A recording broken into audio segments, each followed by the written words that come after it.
अस्सलामुअलैकुम guys, welcome back to my channel. आज मैं आपको कोरोनरी आर्टरी डिजीज़ के बारे में पढ़ाने वाली हूँ। तो हम लोग स्टार्ट करते हैं हार्ट से। तो जैसे आप लोग जानते हैं कि सुपीरियर और इंफीरियर वेना कैवा के थ्रू डीऑक्सीजनेटेड ब्लड जो है वो right side of the heart आ जाता है। वहाँ से वो होता हुआ लंग्स में चला जाता है। वहाँ पे वो ऑक्सीजनेटेड ब्लड हो जाता है। डीऑक्सीजनेटेड से ऑक्सीजनेटेड ब्लड होने के बाद क्या होता है कि वो left side of the heart वापस आ जाता है और फिर वो ऑर्ट्रा के through all of the body के अंदर पहुंच जाता है। तो हम जहाँ आपको जैसे पता है कि हार्ट खुद एक मसल टिश्यू का बना हुआ है जिसे खुद भी ऑक्सीजन की नीड होती है। तो वहाँ पे छोटी छोटी आर्टरीज और वेन्स होती हैं जो कैरी करती हैं ऑक्सीजन, जो लेकर जाती हैं मसल टिश्यू की तरफ ताकि उनको भी ऑक्सीजन मिले और वो अपने काम फंक्शन अदा कर सकें। तो वैसे वहाँ पे लेफ़्ट कोरोनरी आर्टरी और राइट कोरोनरी आर्टरीज होती हैं।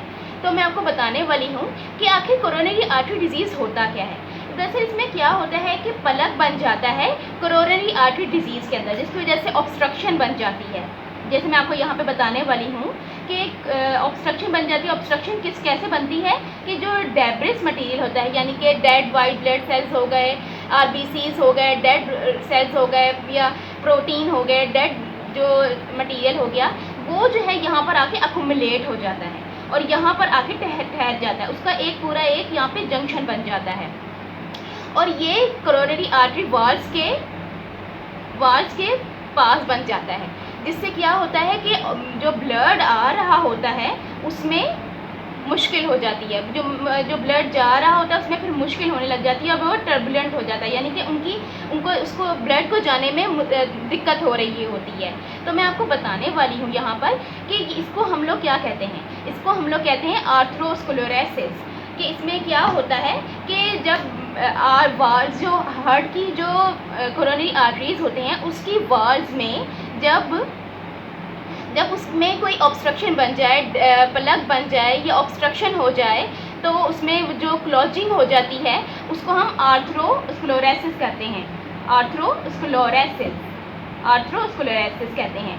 ये आर्थरोस्क्लेरोसिस एक वजह है जिसमें हमें इस्कीमिया पेश आता है। इस्कीमिया क्या होता है कि डेप्रीवेशन ऑफ ऑक्सीजन, क्योंकि हमें पता है कि ब्लड के अंदर ऑक्सीजन होता है जो हमें वो ऑक्सीजन जो है वो हमें सांस लेने में हेल्प देती है। हमारे हर बॉडी के अंदर ऑक्सीजन होनी बहुत ज़रूरी है जो हमें एनर्जी देती है। तो अब वो क्या होता है कि जब वो ऑक्सीजन हमारे आर्टरी डिजीज़ के थ्रू नीचे नहीं जा रही होती है क्योंकि वहाँ पे क्लॉजिंग हो गई है, तो वहाँ पे इसको हम कहते हैं कि जब कोई प्लग बन जाए कोरोनरी आर्टरी डिजीज़ के वॉल के अंदर, तो इसको हम कहते हैं आर्थरोस्क्लेरोसिस, जिसकी वजह से क्या हो जाता है, इस्कीमिया हो जाता है, जिसको हम लोग कहते हैं coronary artery disease. This is called coronary artery disease. ये कोरोनरी आर्टरी डिजीज़ इस्कीमिया भी कॉज करता है।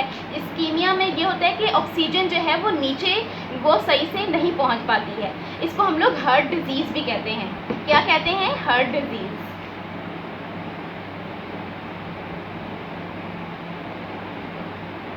इसमें असल में होता क्या है कि जो हार्ट है वो फिर फंक्शंस प्रॉपर्ली नहीं हो सकता, क्योंकि जब पलक बन जाता है जिसमें वाइट डेब्रिस सेल्स होते हैं, प्रोटीन्स होते हैं, जो डेब्रिस मटेरियल होता है वो आके अकुमुलेट हो जाता है, जिसकी वजह से जो ब्लड है वो नीचे सतह पर सही से पहुंच नहीं पाता। जब वो नहीं पहुंच पाता तो उसकी वजह से हार्ट जो है वो अपना फंक्शन प्रॉपर्ली नहीं कर पाता, जिसे हम कहते हैं हार्ट फेलियर। हार्ट फेलियर का मतलब ये बिल्कुल भी नहीं है कि हार्ट जो है वो फेल हो गया है और उसके बाद जो है हार्ट फेल होने के बंदा मर गया है, ऐसा बिल्कुल भी नहीं है। हार्ट का जो थोड़ा सा हिस्सा है वो डेड, उसके अंदर क्या नाम है, सही से ऑक्सीजन नहीं पहुंच रही है और हार्ट जो है अपना फंक्शन अदा सही से नहीं कर पा रहा है। This is called heart failure. तो कोरोनरी आर्टरी डिजीज़ एक वजह है हार्ट फेलियर की, जिसमें जो कॉज करता है एंजाइना पेक्टोरस। असल में एंजाइना पेक्टोरस क्या होता है कि एंजाइना मीन्स होता है स्ट्रैंगलिंग फीलिंग, यानी कि एक फीलिंग्स होती है जिसे हम कहते हैं strangling feeling in the chest. Pectoris means chest. तो strangling feeling in the chest यानी कि कोई दर्द चेस्ट के अंदर फील होना, this is the symptom of heart failure. तो मैं आपको एक दफ़ा फिर रिव्यू देती रहूँ कि जहाँ हमें पता है कि हार्ट जो है वो खुद एक मसल का बना हुआ है जिसे खुद भी ऑक्सीजन की नीड होती है, तो उसे वो ऑक्सीजन जो नीड उसकी प्रोवाइड करता है वो कोरोनरी आर्टरी डिजीज़ होती हैं। तो कोरोनरी जो आर्टरीज़ होती हैं या वेन्स होती हैं, आपको पता है कि वेन्स जो है वो डीऑक्सीजनेटेड ब्लड मतलब कि कार्बन डाइऑक्साइड वापस लेके जा रही होती है और ऑक्सीजन कोरोनरी आर्टरी के थ्रू जो है वो ऑक्सीजन आ रही होती है।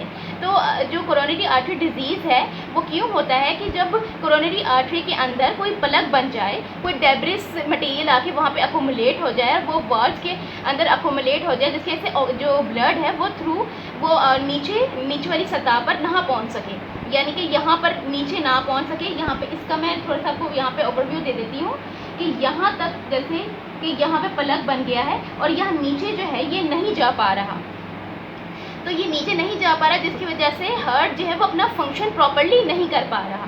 कोरोनरी आर्टरी डिजीज़ में हम लोग जिसे हम हार्ट डिजीज़ भी कहते हैं, जिसकी वजह से हार्ट फेलियर हो जाता है, यानी कि हार्ट जो है वो अपना फंक्शन प्रॉपर्ली अदा नहीं कर पाता, जिसकी वजह से एंजाइना पेक्टोरस यानी कि एंजाइना पेक्टोरस मीन्स के हार्ट एंजाइना पेक्टोरस मीन्स के स्ट्रेंगलिंग फीलिंग इन द हार्ट, के हार्ट के अंदर कोई दर्द महसूस होना आपको। तो अब मैं आपको बताने वाली हूँ इसके आगे। तो एंजाइना पेक्टोरस के बाद मैं आपको बताने वाली हूँ कि अगर ये जो क्लॉज्ड बन गया है, अगर ये अनस्टेबल हो जाए, अगर ये अनस्टेबल हो जाए और ब्रस्ट हो जाए तो क्या होता है। अब मैं आपको यहाँ पे इसकी पिच बना रही हूँ कि जिसमें आपको बताने वाली हूँ कि अगर ये ब्रस्ट हो गया तो जाहिर है जो ब्लड के अंदर जो ब्लड है वो अपना फंक्शन अदा करेगा और ब्लड क्लॉटिंग हो जाएगी। तो ब्लड क्लॉटिंग होने की वजह से यहाँ पर बिल्कुल ही ऑब्स्ट्रक्ट हो जाएगा, ये जगह बिल्कुल ही ऑब्स्ट्रक्शन हो जाएगी। ये ऑब्स्ट्रक्शन होने की वजह से यहाँ पे बिल्कुल भी जो ब्लड है वो बिल्कुल भी इससे आगे नहीं जा पाएगा, जिसको हम लोग कहते हैं हार्ट अटैक, जिसको हम लोग कहते हैं हार्ट अटैक। असल में होता क्या है कि जब कोई प्लग बनता है और वो फिर जब ब्रस्ट हो जाता है, जिसको हम लोग कहते हैं कि thrombogenic material, this is called thrombogenic material, thrombogenic material.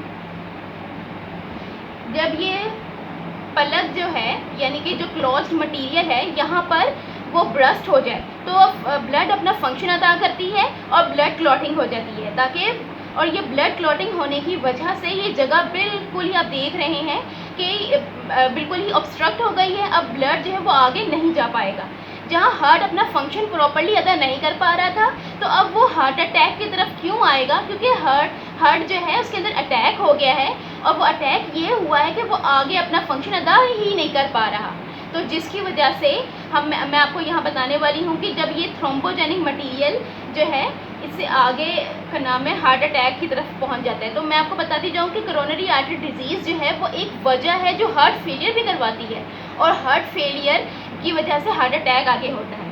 तो मैं आपको बताती जाऊँ कि हार्ट अटैक जो है वो मायोकार्डियल इन्फॉर्क्शन भी हम इसको कहते हैं, क्योंकि आपको पता है कि ये जो मैंने आपको यहाँ पर ओवरव्यू दिखाया कि यहाँ पर इतनी सी जगह पर ये इन्फॉर्क्शन हो गई, ये इन्फॉर्क्शन हो गई।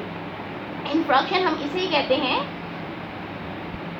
कि इन्फ्रॉक्ट हो जाना, किसी चीज़ का क्लॉज होना है, ऑब्स्ट्रक्ट हो जाना। ऑब्स्ट्रक्शन जहाँ हो गई, ये ऑब्स्ट्रक्शन हो गई जिसकी वजह से मायोकार्डियल इन्फॉर्क्शन हो गया, जिसको हम लोग हार्ट अटैक को हम लोग दूसरे लफ्ज़ों में ये भी कहते हैं कि myocardial infarction. Heart attack is also called myocardial infarction, जिसमें जो है हार्ट फेलियर की वजह से जब एक प्लग जो है वो ब्रस्ट हो जाए, जो ब्रस्ट होने की वजह से ब्लड अपना फंक्शन अदा करे और ब्लड क्लॉटिंग हो जाए, ब्लड क्लॉटिंग की वजह से वहाँ पे बिल्कुल ही ऑब्स्ट्रक्शन हो जाए और जिसकी वजह से जो ब्लड है वो बिल्कुल भी नीचे ना आ सके, यानी कि डाउन स्ट्रीम जो जगह है यहाँ पर जहाँ पे ऑक्सीजन की नीड है वहाँ डाउन स्ट्रीम ना पहुँच सके ऑक्सीजन, और जिसकी वजह से मायोकार्डियल इन्फॉर्क्शन हो जाए। दिस इज कॉल्ड मायोकार्डियल इन्फॉर्क्शन, क्योंकि myocardial means muscle of the heart जिसमें ऑक्सीजन सही से प्रोवाइड नहीं हो रही। तो यहाँ पे इन्फॉर्क्शन जो है, जो इन्फॉर्क्शन हो रहा है, इसलिए इसको हम लोग कहते हैं heart attack. This is called heart attack. तो अब हार्ट अटैक, अब मैं आपको बताने वाली हूँ कि हार्ट अटैक का मतलब भी ये नहीं है कि इंसान मर जाए, नहीं, इसमें भी ऐसा नहीं होता है। दरअसल इसमें क्या होता है, जैसे मैंने आपको हार्ट फेलियर में बताया कि इसमें हार्ट जो है अपना फंक्शन प्रॉपर्ली अदा नहीं कर पाता है, तो वैसे ही हार्ट अटैक में भी यही होता है कि वहाँ पे जो ऑब्स्ट्रक्शन हो गई है, तो जिसकी वजह से जो काफ़ी जो मसल्स हैं हार्ट के वो डेड हो गए हैं। लेकिन इसका मतलब ये नहीं है कि जो बंदा है वो बिल्कुल मर गया है, नहीं, इसका मतलब ये बिल्कुल भी नहीं है। जो बंदा है, जो मतलब पर्सन है, वो ज़रूर इस हार्ट अटैक को ओवरकम कर लेता है और दोबारा मतलब क्या नाम है, दोबारा ज़िंदगी की तरफ आ जाता है। जैसे हम लोग काफ़ी लोगों का सुनते हैं कि हार्ट अटैक हुआ लेकिन फिर भी वो सर्वाइव कर गया। तो वो सर्वाइव इसलिए कर गया क्योंकि हार्ट का छोटा सा कोई हिस्सा जो है वो डेड हो गया था, इसलिए उसमें ऑक्सीजन नहीं पहुंच पा रही थी। सिर्फ ये एक वजह थी। तो लेकिन इसका मतलब ये बिल्कुल नहीं है कि पूरे हार्ट ने काम करना छोड़ दिया, नहीं, उसके सिर्फ छोटे से हिस्से ने काम करना छोड़ा है, ना कि पूरे एक हार्ट ने। लेकिन हम एक जगह और आते हैं जिसको हम कहते हैं कार्डियक अरेस्ट। कार्डियक अरेस्ट इसका मतलब ये होता है कि हार्ट जो है अपना फंक्शन प्रॉपर्ली ना कर पाए और इसमें जो है हार्ट जो अपना फंक्शन ना कर पाए और जिसकी वजह से डेड हो जाए पर्सन की।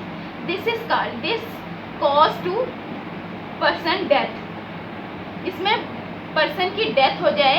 कार्डियक अरेस्ट में क्या होता है कि क्या नाम है, हार्ट जो है अपना प्रॉपर फंक्शन नहीं कर पाता, वो ब्लॉक हो जाता है और वो डेड हो जाता है, जिसको वो कार्डियक अरेस्ट, जिसको हम लोग कहते हैं कि वो कौन सी कंडीशन है। कार्डियक अरेस्ट एक ऐसी कंडीशन है जिसमें हार्ट जो है वो अपना प्रॉपर फंक्शन नहीं कर पाता और वो डेड हो जाता है और जिसकी वजह से हार्ट अटैक से कार्डियक अरेस्ट। हार्ट अटैक भी एक वजह है कार्डियक अरेस्ट होने की, लेकिन ये सिर्फ हार्ट अटैक ही एक वजह नहीं है कार्डियक अरेस्ट होने की। कार्डियक अरेस्ट बहुत सी वजहों की वजह से भी हो सकता है, लेकिन कार्डियक अरेस्ट में क्या होता है कि पर्सन की डेथ हो जाती है। तो आज मैंने आप लोगों को कोरोनरी आर्टरी डिजीज़ के बारे में बताया कि इसमें असल में होता क्या है कि जब प्लग बनते हैं, जिसको हम लोग कहते हैं आर्थ्रोस्क्लेरोसिस। जो आर्थ्रोस्क्लेरोसिस क्या होता है कि एक प्लग बन जाता है वाल्व्स में, कोरोनरी आर्टरी वाल्व्स में, क्योंकि हार्ट जो है उसको खुद को भी ऑक्सीजन की नीड होती है। तो वो कोरोनरी आर्टरी डिजीज़ जो इसको हम लोग हार्ट फेलियर भी कहते हैं कि हार्ट जो है अपना फंक्शन प्रॉपर्ली नहीं कर पाता। इसका मतलब ये नहीं है कि बंदा मर जाए, हार्ट अपना फंक्शन अदा नहीं कर पा रहा, डेड सेट।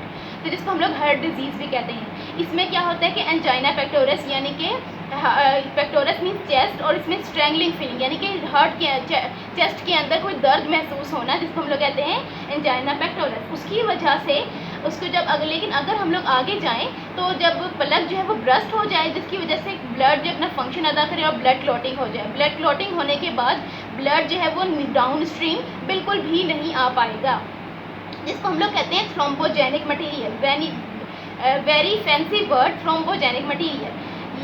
ये कॉज करती है हार्ट अटैक की वजह से, जिसको हम लोग कहते हैं दूसरे लफ्ज़ों में मायोकार्डियल इन्फार्क्शन, जिसमें जो हार्ट का जो थोड़ा सा हिस्सा है वो डेड हो गया है, जिसकी वजह से हार्ट अटैक हुआ है। हार्ट अटैक भी एक वजह है कार्डियक अरेस्ट होने की, लेकिन कार्डियक अरेस्ट होने की और भी बहुत सी वजह हैं। और कार्डियक अरेस्ट में क्या होता है कि पर्सन की डेथ हो जाती है, लेकिन बाकी हार्ट अटैक और हार्ट फेलियर में इंसान सर्वाइव कर सकता है।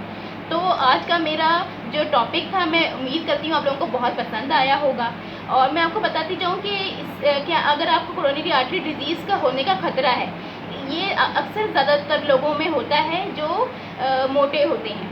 तो आप लोगों को इसमें एक्सरसाइज करनी चाहिए, आपको हेल्दी डाइट लेनी चाहिए, जिसकी वजह से, क्योंकि जो हमारे फैट अकोमुलेट हो जाता है। असल में क्या होता है कि जब हमारे वेट जो बहुत ज़्यादा बढ़ रहा होता है, वो फैट मटीरियल जो है वो हमारे अकोमुलेट होने लग जाता है। हमारे जो कोरोनरी आर्टरी है इसके अंदर अकोमुलेट होता है, जिसकी वजह से हमें हार्ट अटैक और हार्ट फेलियर की एक सिम्टम्स नज़र आते हैं। तो मैं उम्मीद करती हूँ दोस्तों कि आप लोगों को आज मेरी ये वीडियो बहुत पसंद आई होगी। Thank you for watching.